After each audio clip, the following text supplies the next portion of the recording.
And so it begins. How's it going, John? It is going well tonight, Eric. How are you? I'm doing great. I have some excitement in the backyard. It is completely torn up, so Fantastic. but it's kind of exciting. We have had calling it a deck out our back kitchen door is Generous? either generous or offensive to all the other decks in the neighborhood.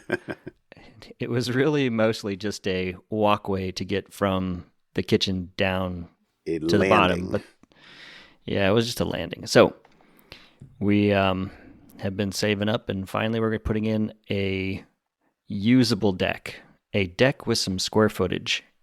And in the process, they're tearing everything down. And so they nailed a big 4x8 plywood board on our back door just to make sure no one accidentally doesn't, just walk out the Don't back wanna- door don't wanna and take fall take 10 feet.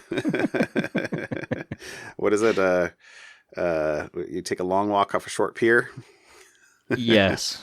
Take a short walk out the kitchen door. Yeah. Yeah. Watch that first step. It's a doozy. What other cliches can we say? I only know 4 No, movies. so Uh, they have all the cool machinery that they're digging around because we're also redoing the backyard. I don't really have much of a backyard. I have kind of like a patio and then a hill that goes down into green space and Right. a creek. And so I'm just having them redo that. So they took out a chunk of my fence and have been driving this, I don't know what it is, a machine down there with a little bucket loader to haul junk back and forth and up. And unfortunately, I have to get through my neighbor's driveway to get into my backyard. Yeah. So I think we will be taking my neighbor some kind of gift card or something at the end of this to say thank you for letting us. they're not having to Pretty drive much. over grass, are they, though? No. Yeah, No. okay. I did have to take out a bush, though. A couple bushes, which is actually fine because I talked to my neighbor beforehand about the bushes, and he's like, yeah, I don't like those either. Because they straddle our property, so it's half his and half mine. And he was, yeah, you can take that out. I don't like that one. But I like this one. And he points one to another one. I'm like, yeah, that's far enough away. I'm not going to touch that one. Oh, that's cool. So, yeah. Well, you could plant a nice azalea or something like that, or a rhododendron. Something. We'll figure it out because we still need to pick some things on what we want final stuff to do. They're doing all the demolition this week. So yesterday and today, most of it is out. The deck is gone, but they still have some stuff in the backyard to dig up and flatten, clean up. Yeah, So that's exciting. I am very excited about this. I'm very much yeah, you gotta get yourself a nice grill and Exactly. I think we yeah. talked about that before. Did we talk about that on the podcast? That is high on the list. Absolutely. Well, I'm telling you, that might not even be at Costco anymore. They're only there for a short while. Although I bet it's back in spring. I'm sure. Yeah, and I saw a bunch at Home Depot. I said to my boy, we were out just looking. I don't even remember what we had to get. And we said, let's go walk by the grills. Sure enough, they had a few. And I'm like, ooh, Yes. Steepled Finger Tap. Pinky to the mouth. All right. Well, yeah, that'll be exciting.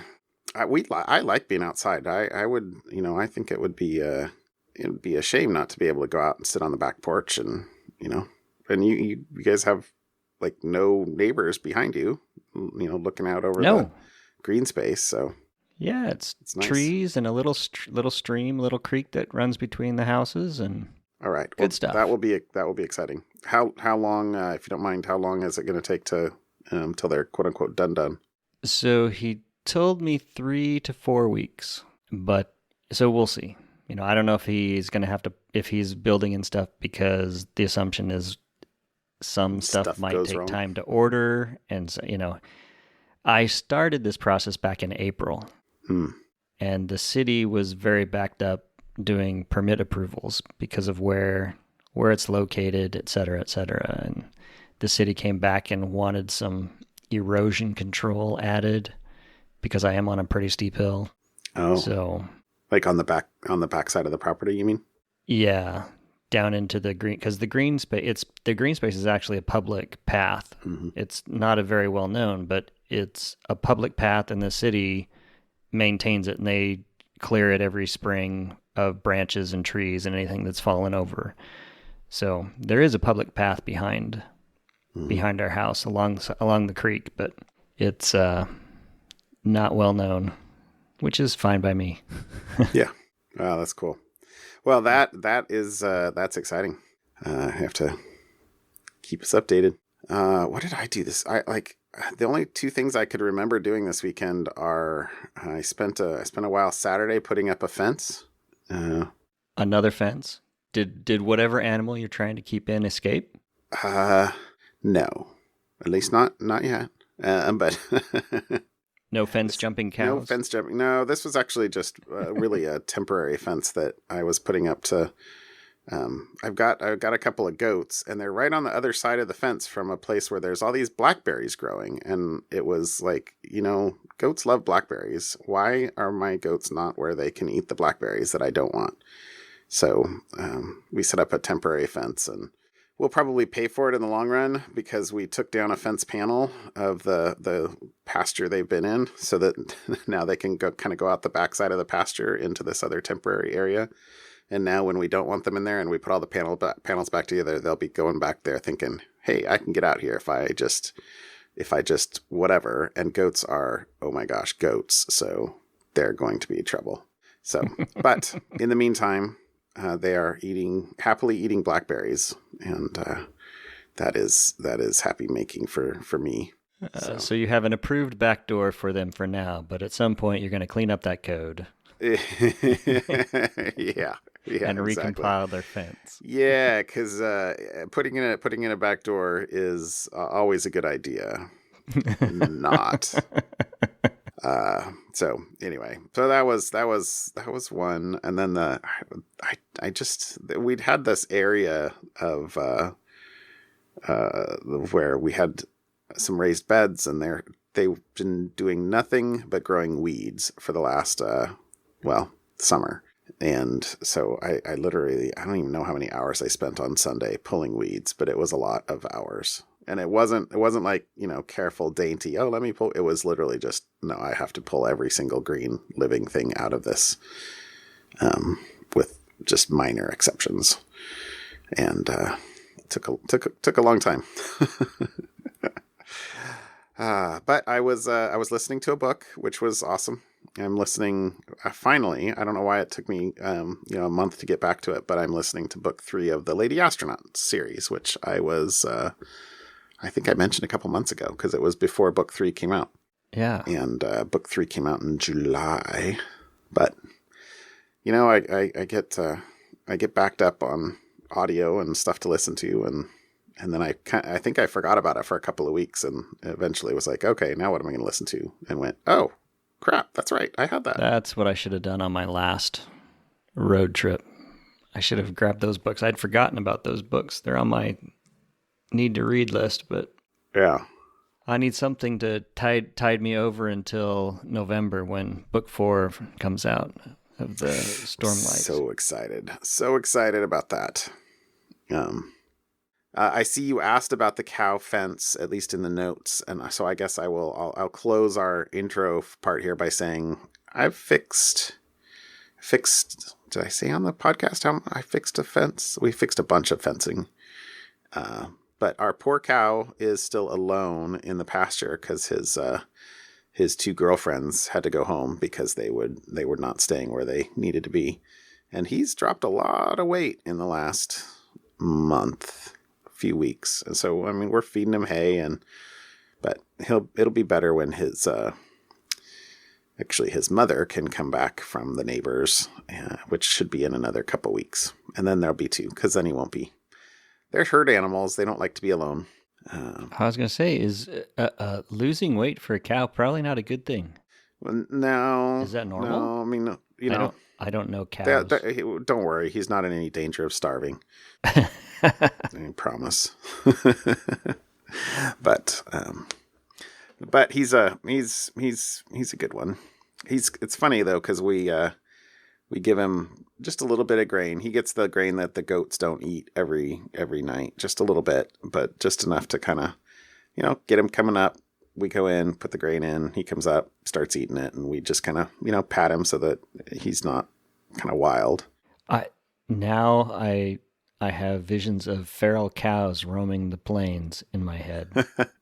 Well, so his mother is our milk cow, and she is haltered broken. Like, we literally, for a milk cow, you really handle them a lot. And so, right. We can go up to her, put a halter on, lead her. She's so well behaved. I mean, she was a 4-H cow, and she's super sweet. Super sweet. My wife will just let the cow lick her hands and stuff, and I'm just like, no, that's okay. I don't need that. But super sweet. Now the calf, not really a calf anymore, he's a year old, is not halter broke, but you don't want, I don't know, there's a balance between, do you need to be able to put a halter on him and lead him? Not very often. And how in the world are you supposed to kind of move them from pasture to pasture? You kind of want them to be able to, be calm around you. And right. Okay. I don't know. Honestly, I'm not a big animal person. So my wife's the animal person. I like to say that she likes things that are living. I'm pretty good with things that have never been alive. You're animal adjacent, so, I guess. I am animal adjacent. She's the biologist. I'm the computer scientist. So, follow up? Yeah. What I see you put something in to a breach of the week, huh? Well, yeah, I didn't really have follow up, but I had the option of having 2 articles or throw this one in the beginning as the breach of the week, which we randomly talk about, I suppose. Potato. But this one was, I thought, interesting. It's on Threatpost, and it is a hacker who has decided, you know what, and this is a quote, a self-appointed lamest hacker found that a bunch of leaked medical data and medical information on GitHub, because at some point this hacker said, you know what, I wonder if I could just use a GitHub search and find medical customer data. And sure enough, searching is not hacking. 10 minutes of searching, just random medical phrases, found a bunch of hard-coded login usernames and passwords to various systems, which, there's so much wrong with that. My gosh. I'm reading it now. Yeah, there's kind of the article, which is a high level, describing what happened, et cetera, and how it was really tough because these were not big medical groups or medical offices or they were a lot smaller, and they had a hard time of getting in touch and finding anybody to report the information to, and sending information out. There was no responses for the when they could find something.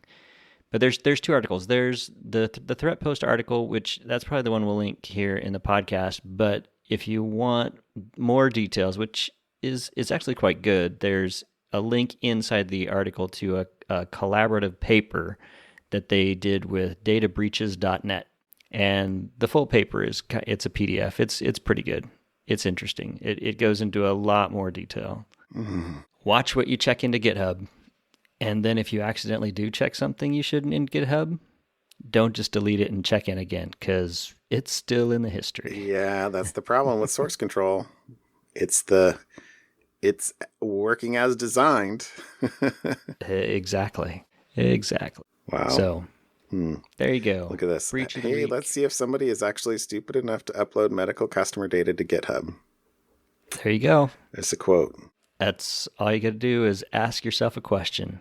Yeah, and they tried. They found usernames and passwords and logged into some of these systems with those hard-coded usernames and passwords and said, "Yep, that's real data." And logged out and tried to find somebody. Oh. So there you go. That was my follow-up / breach of the week. Check out the hey, let's Google I Google is a verb now. Let's Google GitHub. Let's search GitHub and see what we can find. All right. Well, that's a good one. And then to follow on with my article, I actually noticed you posted it in the Slack as well. When I posted it, I hadn't noticed that you had already done it, like, the night before or something like that, or that morning. Yeah. So Mac OS now, Apple now, they've always required, well, not always. Recently, Apple has taken to having developers pay $99 a year and getting access to developer IDs so that they can essentially sign their applications on the Mac and bypass the Mac App Store. So it's a lot different than with iOS apps, which have to go through an app review process, etc. Right. So if you want to build an app and deliver it or sell it or whatever you want to do, you can do that with the developer ID. And then a couple years ago, Apple announced a notarization service, which went beyond where you would actually submit your app to Apple. Apple will then scan it for some malware. They're not actually doing an app review thing. They're just doing some automated scanning. Right. And then if they find known malware, then they can say, no, we're not going to notarize it. So what this article is, it's in Wired, a researcher who's done quite a bit in the Apple arena, Patrick Wardle.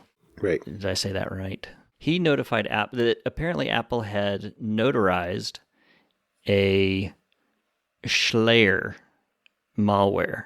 And so he notified Apple and said, hey, you actually notarized an app that is malware. So Apple, rejected their cert and they changed it. But then 2 days later, they just notarized it using a different, Apple developer ID. So Apple had to keep, revoking the certificate. So it's just a game of cat and mouse at that point. And Apple's point, and the thing they wanted to pull out from the Apple side was notarization is not app review. Right. But Apple tends to, I don't want to say imply, because it's a little bit more than imply, but they let it be, there is a belief that Apple is a lot less prone to malicious software and malware than other operating systems. And I don't think that's the case anymore. Yeah. Well, that belief has been there for a long time. And I think for a long time, it was pretty clear that it was primarily just due to the popularity of the systems. But yeah. Apple has become relatively popular at this point. Relatively, I think you could. think you could say that. It's interesting that this. It says that he discovered this college student Peter Dantini discovered the notarized version when he mistyped going to Homebrew. So it was must have been like essentially a typo squatting page. And right. It landed on a fake Adobe Flash, but nice. And clearly he was experienced enough to play about see what he could find and downloaded it. So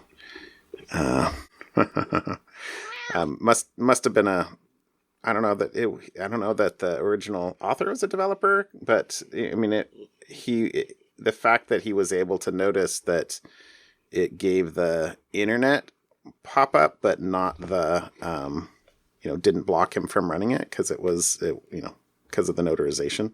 Right. Well, I don't know that the original, Dantini knew that the reason they didn't do it was because it was notarized. It's not clear on that, but Yeah. yeah, that's a nice thing. And I mean, I guess the thing about this though is you would presume that when they find something that is revoked, they're not just using, they can revoke the developer's cert, but presumably they're adding the things that they're finding to their, overall, corpus of known items that are, subject to, rejection of notarization. But interesting. Clearly not. Clearly not, or at least not fast enough.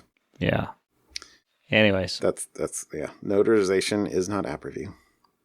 All right. I have two things today. Kind of the first one's kind of just kind of a funny thing. It's on Krebs. It's kind of a lighter article than his normal thing, but it is. He says he has, and I was trying to figure out, like, I presume that this is. I mean, this is written in the first person, and I presume that this is, Krebs talking. But he says that he got a original or an early Gmail account, and so he got something that is, short and sweet. He doesn't say what it is, presumably so that there aren't more people that do this. But the tenor of this, or the purpose of this, is to basically say that he chose whatever email he's chosen. It's one that other people will put into email addresses that they actually don't want to fill out with one of their own emails. Yeah. And so he says that he gets signups and accounts and lost passwords and stuff like that for dozens of different sites. And let's see, he says, naturally, my account has been signed up involuntarily for nearly every dating and porn website there is. But what blows me away, still reading a quote here, is the number of financial and other sensitive accounts I could access if I were of a devious mind. This particular email address has accounts I never asked for at H&R Block, TurboTax, TaxAct, iTunes, LastPass, Dashlane, My PC Backup, and Credit Karma, just to name a few. I've lost count of the number of active bank, ISP, and web hosting accounts I can tap into. Because, of course, if you put his email address in, and email is how they are going to verify whether the account is right, he can hijack that account. Mm-hmm.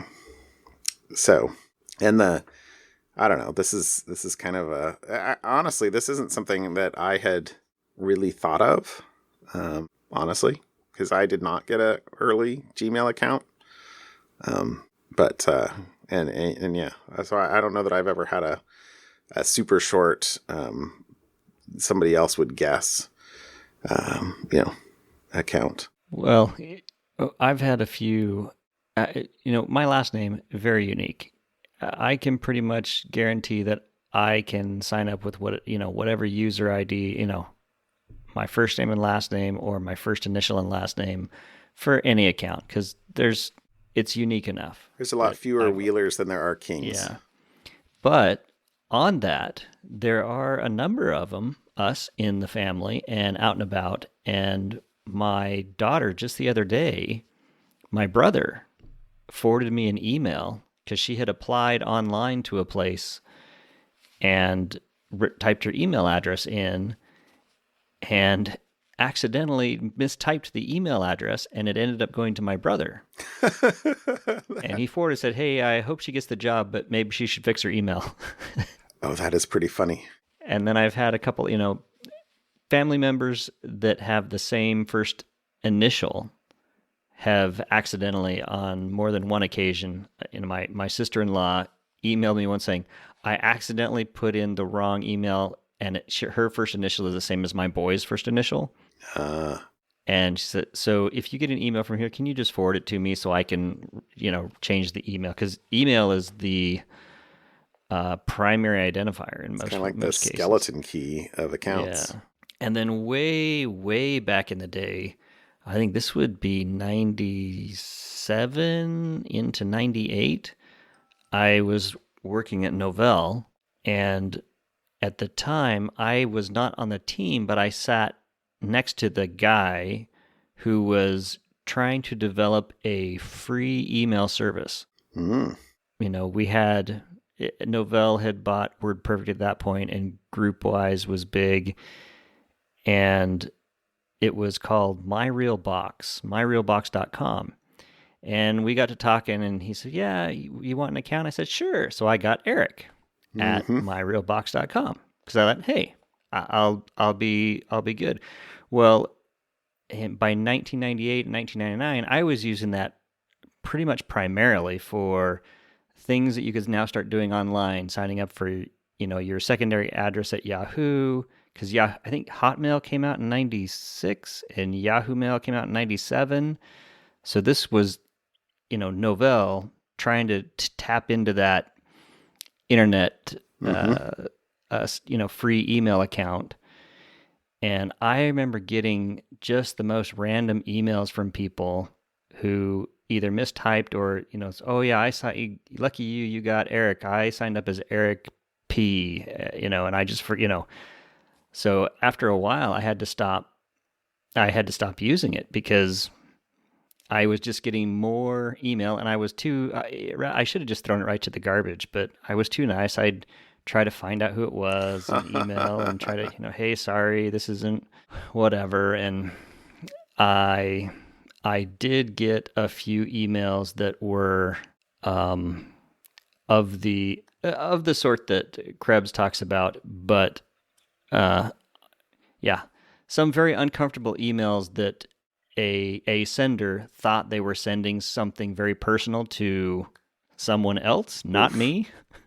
And those were the ones do I respond and say not me, or do I let them just so I eventually had to go back and start swapping that email out with something else because I had by 1999 I had left Novell and they weren't really supporting the service. They sold off the service. I linked a couple Wikipedia articles referring to where that software kind of bounced around. It's still a service somewhere. Huh. And I'm sure if I send an email, I obviously I don't have access to that. And I'm just got my fingers crossed that I had gotten rid of all the accounts that had Eric at myrealbox.com, swapped over to my Gmail or something, Yahoo Mail, so that, because I was using that for bank. I was using it for all my stuff that was kind of going online in the, that 1999.com boom. So, wow. Anyways, that's way more than necessary to talk about in this little sidebar. Wow. Well, you have personal experience with this, the subject of the article. Yeah. Yeah.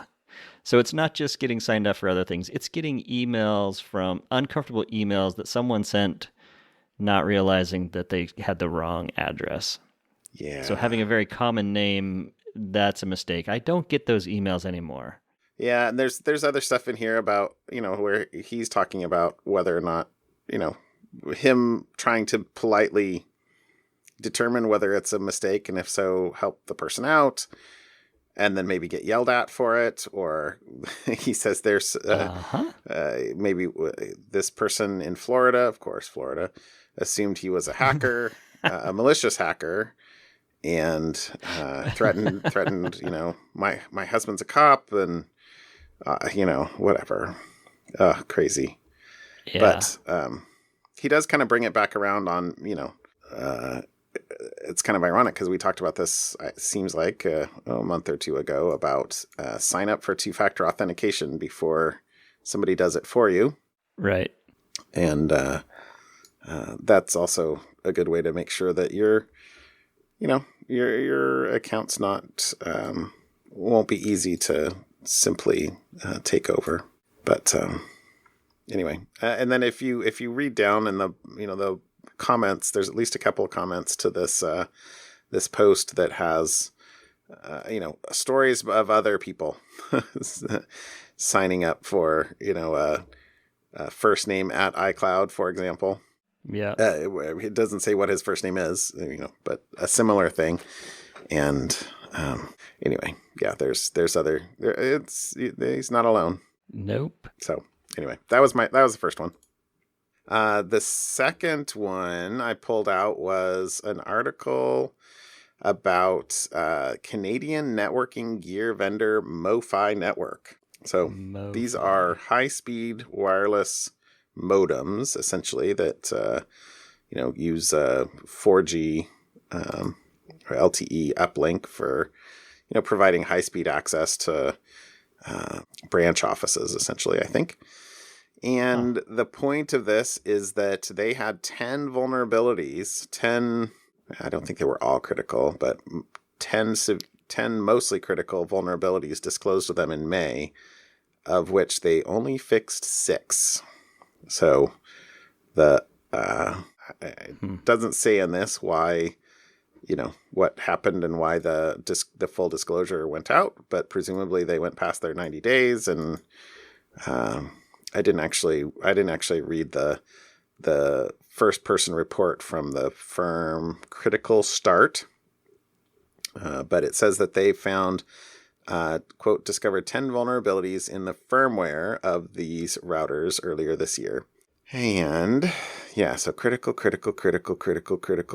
high, medium. So 6 criticals, 6, 2, and 2 highs, and 2 mediums.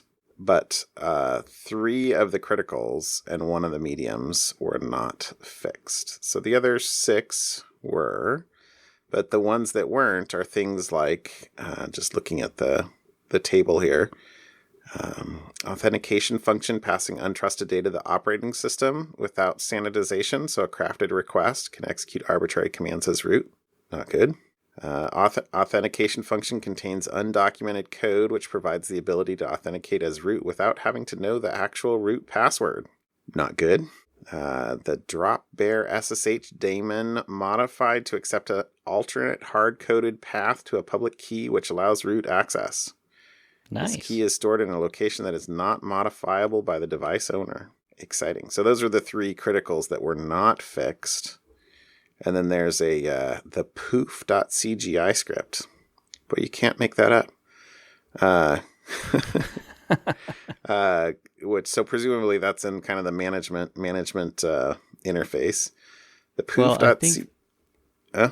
I was just saying, it looks to me like the ones that were not fixed have a theme. SSH? Undocumented backdoor.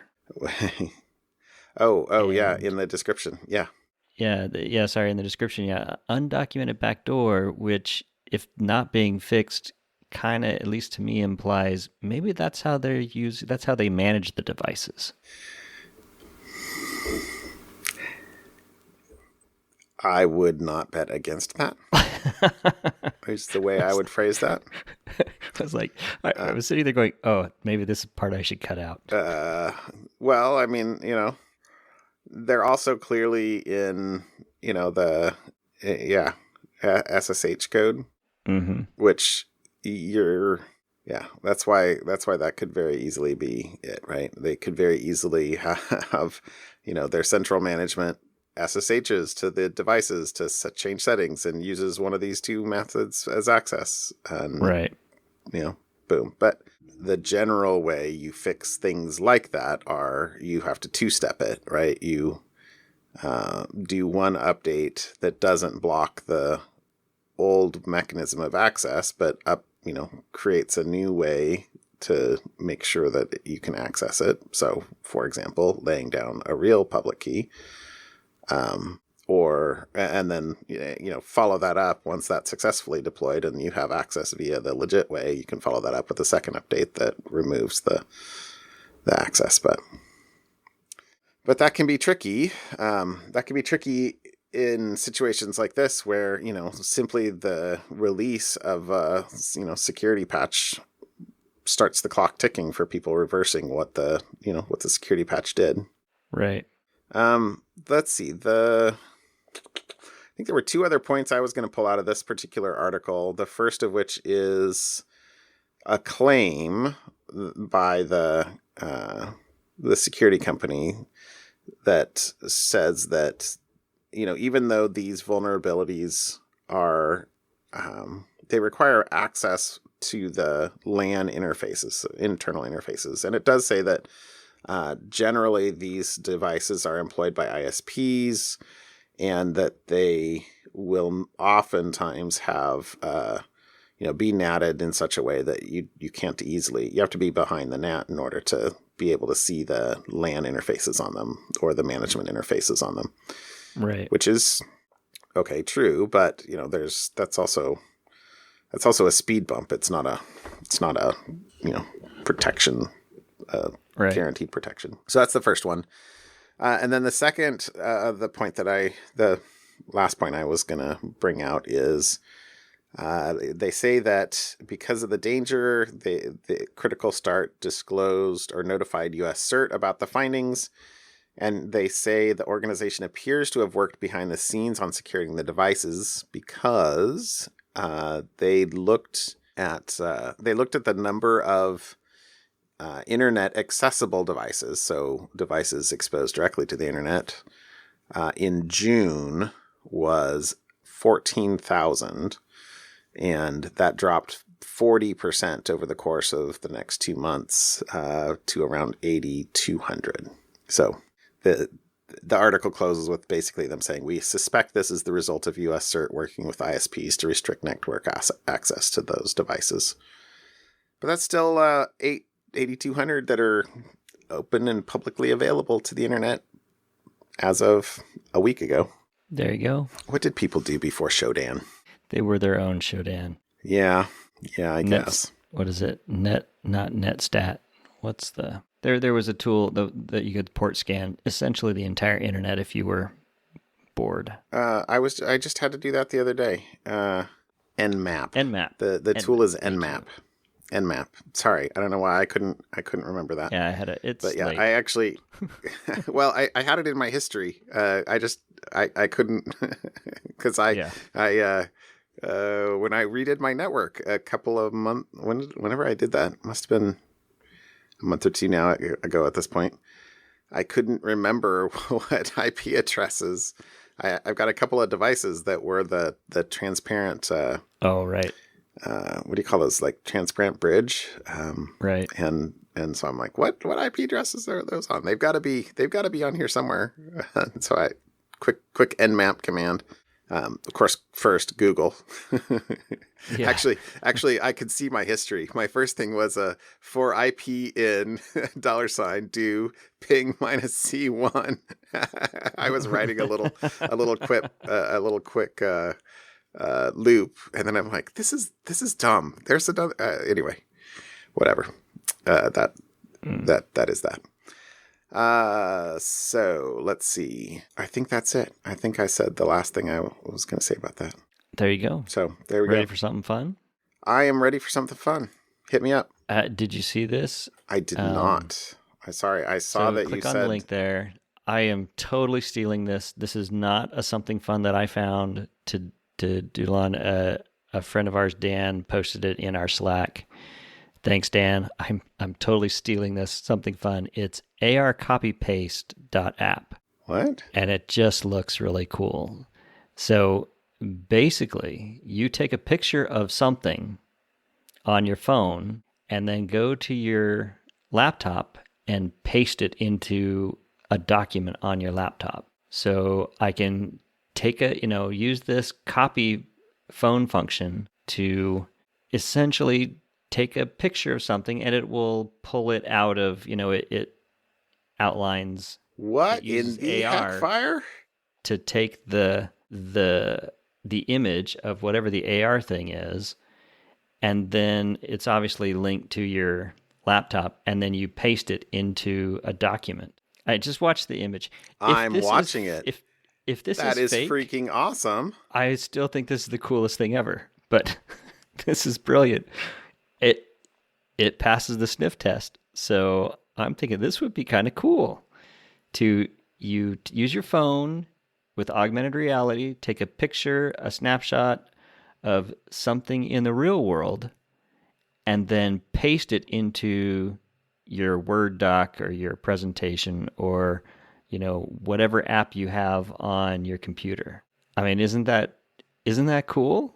Okay. I'm trying to figure out if they're like, is that totally legit? That is too cool to be true. I know.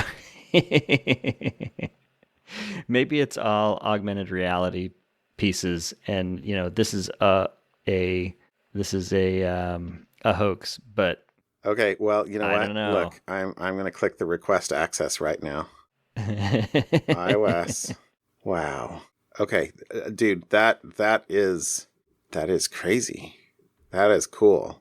Anyways, so I just realized that I totally picked something insanely visual for a podcast. You're right. Did you actually explain what they were doing in the video? Sorry, I was watching the video. I wasn't listening to you. I was like, now I was blown away by the video. I was watching your face while you were watching the video. So I don't know if I explained it. No, I think I did. I think I explained it. Okay. All right. If not, I'm editing and I'll just chop it down into go. All right, here's the line if I have to edit the whole thing. I can't do this over a podcast because it's very visual. Go to arcopypaste.app in the browser and just watch. Okay. All right. Well, I am now on the waiting list. Why are you going to spend my money? You texted me earlier saying, I can't wait to spend your money. Oh, you didn't look? No. Okay. I mean, I see the link now. Well, yeah. So, I know that you went and bought another FDM printer. Yes. You're happy with it. Fine. I'm whatever. Very happy That's with awesome.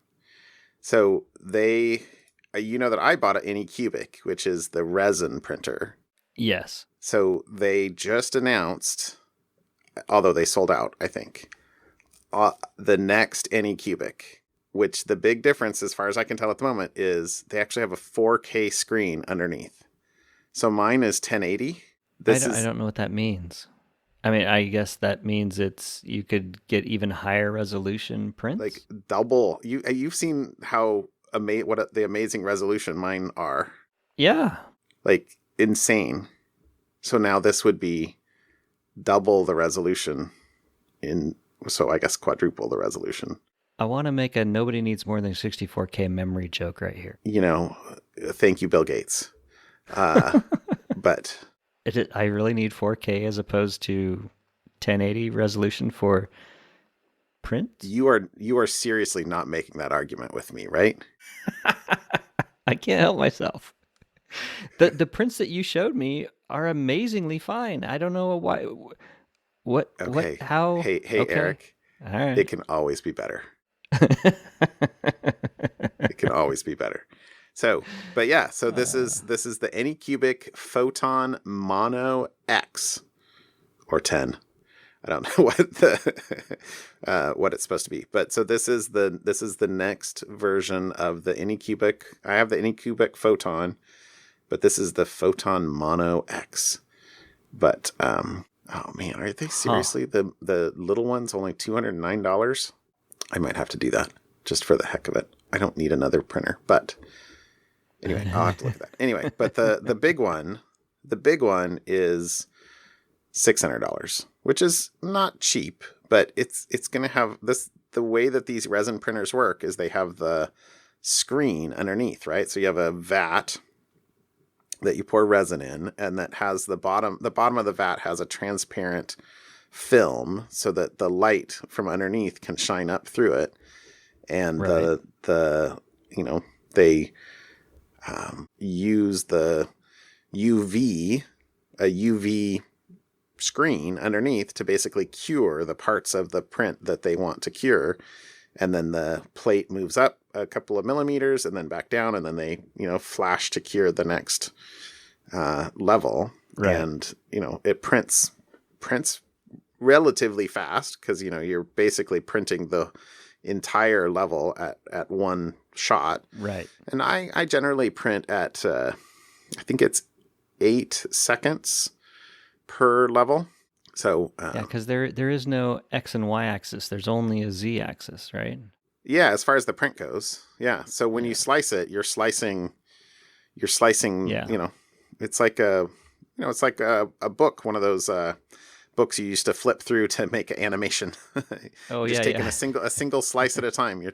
But Right. in this case, you're slicing the figurine or whatever the object is that you're creating. You're slicing it in the Z-axis, and then you print one slice at a time. But the full picture of whatever it is.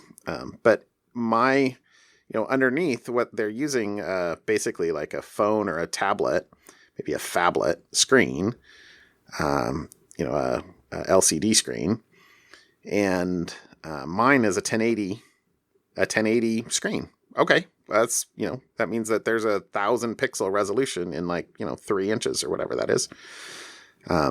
But now that this is going to have a 4K screen underneath there, it's impressive.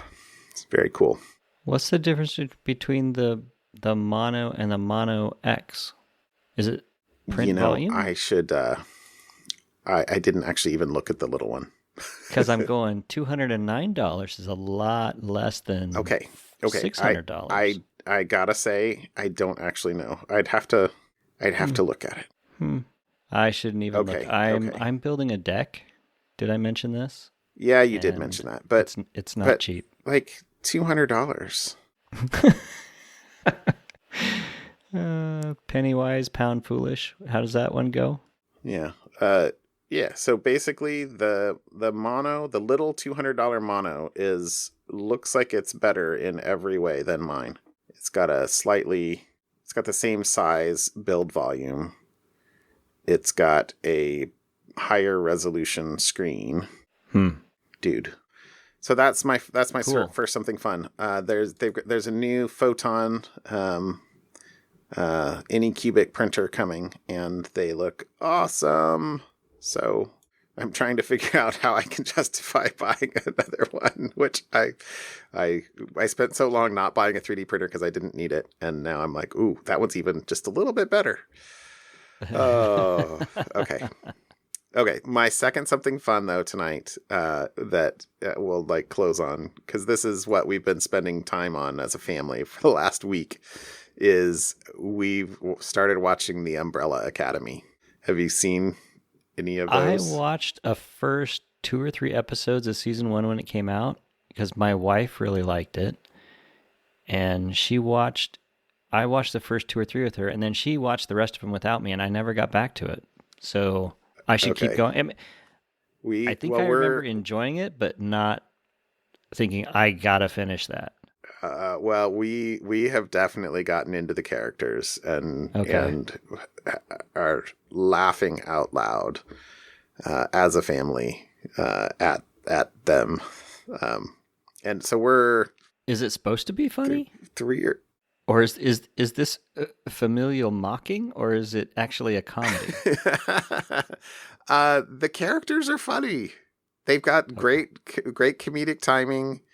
They've got I don't know that it is about the apocalypse, the end of the world that they are trying to stop, but at the same time, it's, I don't know.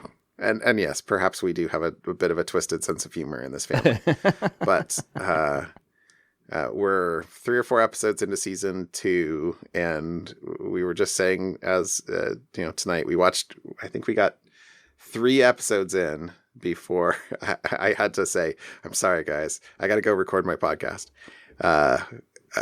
before tonight, and my wife was the one that said, I'm going to be really sad when we're done with season 2.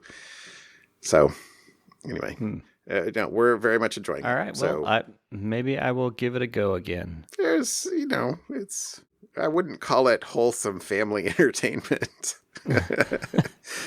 but it sort of, it's good. We're really enjoying it. So fun. There you go. That's good.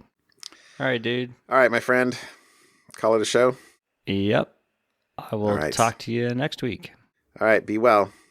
Bye, everyone. Have a good one. Bye.